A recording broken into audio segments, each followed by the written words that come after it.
Well, good evening, vinyl community, and Happy New Year. Happy 2018, and all the best to all of my friends and fellow VC contributors, and I hope everyone gets lots of vinyl in 2018. So, just in the nick of time, I want to share with you my favorite top 10 albums for 2017. So I've been working on this all day. I had to re-listen to everything. I thought I had my list in order that I wanted. Took something out, added something in, juggled the top 5. This is too stressful. And you know, if I had another hour, I'd probably flip it all upside down again. But anyway, I've got 10, which is really cool to have 10 new releases because, you know, the music I love, you know, really comes from the 70s, the 80s, the 90s, the 60s, in that sort of order. So to pick up 10 albums, albeit, you'll see where I'm going with this, but albeit there's some throwbacks to some of those bands. Anyway, here we go. So this first one is maybe a little bit of a cheat. It's an album, I've only watched some of his stuff on YouTube videos. I've heard people talking about him. I've seen his albums in stores. And I know he gets a lot of talk about being, you know, one of the most outstanding blues guitarists of today. I actually saw, oh, I forget now, one of the UK guys, I think Rock Boy, did a thing on this, and this is Joe Bonamassa. This is live at Carnegie Hall, Acoustic. This is a fantastic album. It's a triple vinyl and all acoustic with an amazing lineup of musicians. I particularly love Tina Gao, who's a cellist player. And I also particularly love Hossam Ramzi, who's an Egyptian percussionist, famous for the No Quarter album with Robert Plant and Jimmy Page, and was on the tour.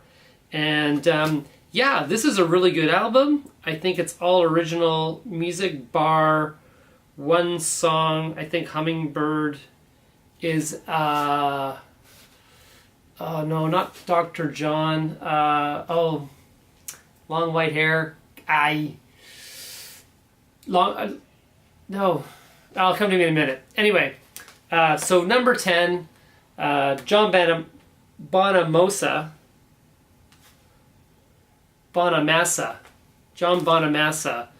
live at Carnegie Hall, an acoustic evening, great album.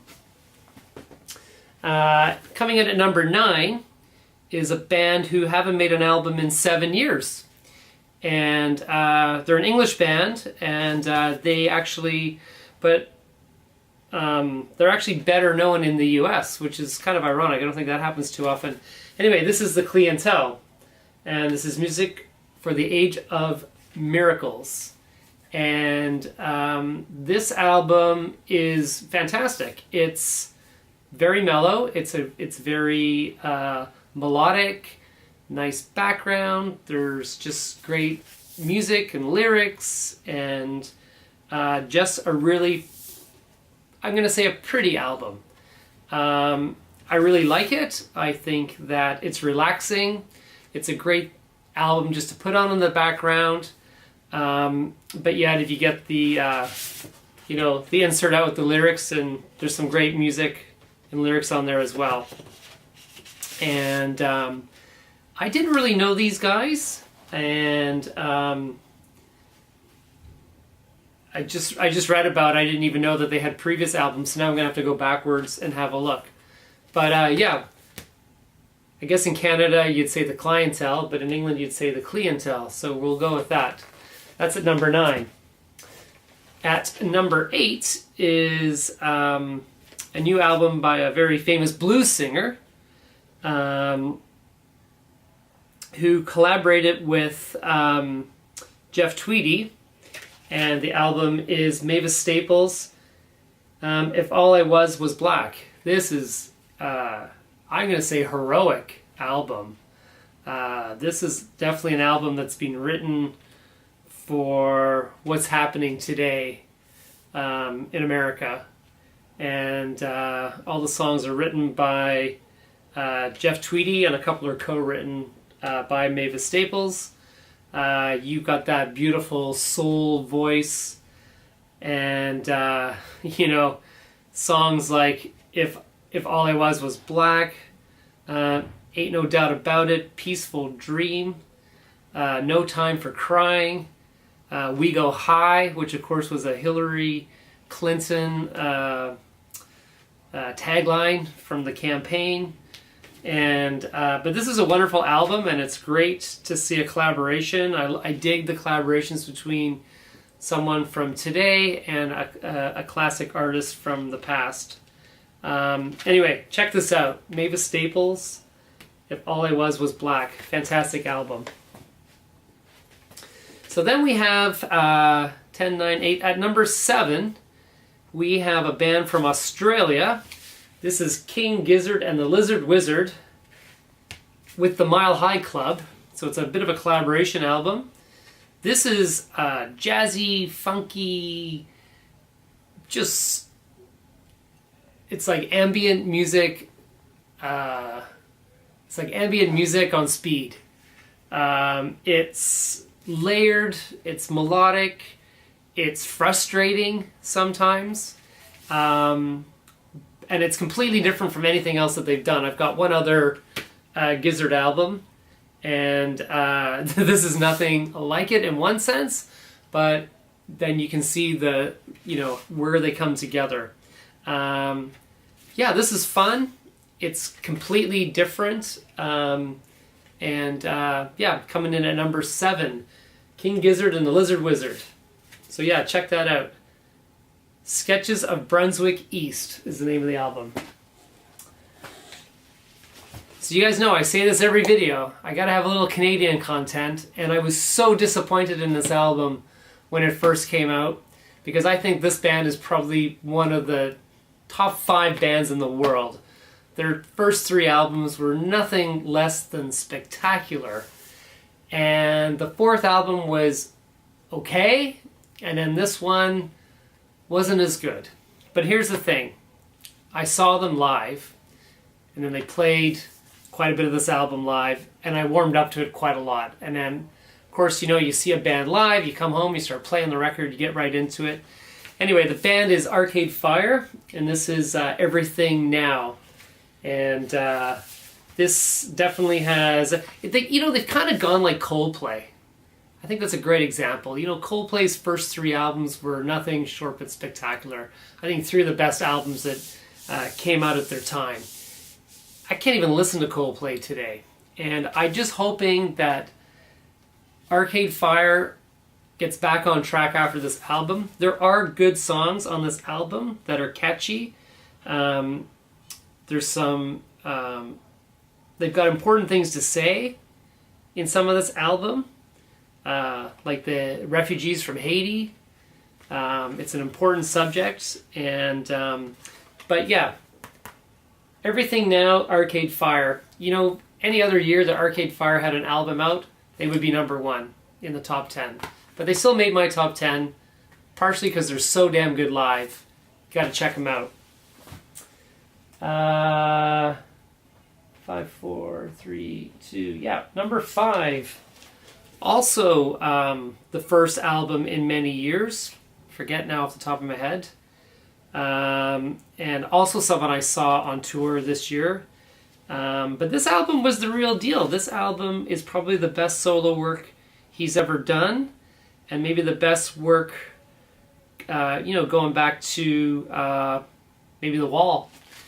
And that's, of course, Roger Waters' Is This the Life We Really Want? I saw the Roger Waters tour in late, was that October, in Vancouver? And, he integrated some of these songs with, classic tunes from Animals, Dark Side of the Moon, Wish You Were Here, and The Wall. and these songs played very well live. Deja Vu, When We Were Young, Is This the World? Is This the Life We Really Want? Smell the Roses. There's some good songs on this album, and again, Roger Waters, you know, he knows politics, he knows the climate when politics are not good, and I think he hit it on the head with this, and it was a very pleasing album, and I really liked it, and it was great live, and number 5 on my list. Number 4 on my list is someone else I saw this year. Actually saw him in a club in Toronto at the Rebel Club, and this is, of course, As You Were, Liam Gallagher, which is his first solo album, post-Oasis and post-BDI. And I gotta say, there's some great songs on this. Probably 2 of my favorite songs of the entire year on this album. Wall of Glass, Paper Crown, For What It's Worth. I love these songs. It's a bit overproduced. It's a bit weak in some of the lyrics in places. Side 1 is much better than side 2. Some of side 2 is god-awful. But you know, there's a lot of songs. There's 12 songs on here, and I'd say 9 are solid to excellent. So 9 out of 12 is pretty damn good. And, you know, it's got that great, his voice is back, and this is a great album. Check it out. Liam Gallagher, As You Were. Now we go to another concert I saw this year in the Commodore Ballroom in Vancouver. This is one of my all-time favorites. He's a legend. He's one of my favorite. He headed one of my favorite all-time bands, The Jam, when I was a young man. And this solo album is one of his best. It's A Kind Revolution by Mr. Paul Weller, the Mod Father himself. This is a great album. It plays really well both sides. Woozy Mama is a pretty typical Weller song, but I think the song that I love is One Tear, which is his collaboration with none other than Boy George. Who would have funked it? The Mod Father and Boy George. But yeah, this is a great album, really well produced, great musicianship, amazing lyrics, and tight band, everything you'd expect from Paul Weller. At number 3. So number 2 is where it got really interesting. Easily could be number 1. It's a great comeback album, I'm going to call it. Again, another classic rocker who fronted one of the greatest rock bands of the 70s. Of course, we're talking about Mr. Robert Plant. This is Carry Fire. This is a 3-side album that is sensational. It's fantastic all the way through. I love the beats that he's created. It's very original. The lead song, The May Queen, is fantastic. The title track, Carry Fire, is fantastic. There's lots of interesting musicianship on this, lots of interesting, kind of got an Eastern influence. I guess that's the word I'm looking for. And yeah, this is fantastic. Fantastic album that I will play for many years to come. Very, very good. It's Robert Plant with Carry Fire. And my number 1 choice, drum roll please, is another one, of course, from the Gallagher brothers. This is Brother Noel and the High Flying Birds Who Built the Moon, which is going to be controversial because the debate between which brothers album is better has been going on for quite a while, and there was quite a lot of Oasis fans, of course, chose Liam's because it sounds Oasis. But you know what? The Beatles don't sound like the Beatles from album 1 to album 10, do they? So why should Noel Gallagher? And he doesn't. This is experimental. It's psych rock. It's pop rock. It's great ballads. It's multi-layering of instrumentation. This album will take you on a journey. And if you give it time and you warm up to it, you won't be disappointed. It's like many a great album. It just needs time to listen and appreciate it, and you will learn to love this album. It's very, very good. And it's my number one choice. I love Noel Gallagher. I think he's super talented, and I love this album, and I'm very happy that we got not one but two Gallagher brother albums this year, and as a diehard Oasis fan, what more could I ask for?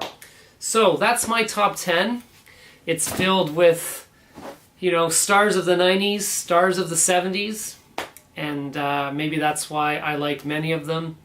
And yeah, so let me know what you think. If you disagree, if you don't like, if you don't agree, it doesn't matter. It's my top 10. You know, share your own, and then I can see what everybody else likes. But anyway, VC, it's been a pleasure. I've really enjoyed my first, what am I at, 5 months, 6 months on the VC. Can't believe how fast I'm closing in on 200. It's only a week ago I made the 100 subs video. So something's happening. So thanks for all the love and support, and peace out, everybody. Happy New Year.